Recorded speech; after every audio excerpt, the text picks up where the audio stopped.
Narito ang chikang hindi nyo dapat palampasin. Phone habits mas nakaka-drain ng utak higit pa sa pagtatrabaho. Para sa mga detalye, batay sa ilang pag-aaral, ang phone habits ay mas nakaka-drain ng utak higit pa sa trabaho.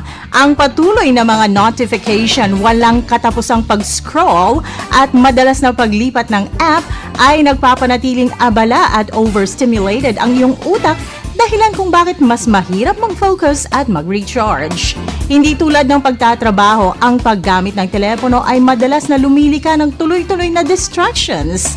Sa tuwing chine-check ang iyong device, nagbabago ang iyong attention at maaaring magpataas ng mental fatigue at nag-iiwan sa iyo ng pakiramdam na drain nang hindi mo nalalaman.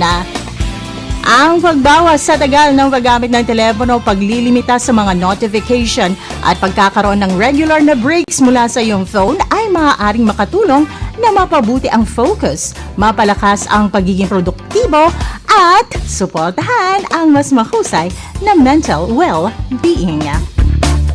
At yan na lang muna ang ating chika ngayon. Ako si Apple Dale sa 105.9 Wild FM. Hala, pag-wild! Wild FM.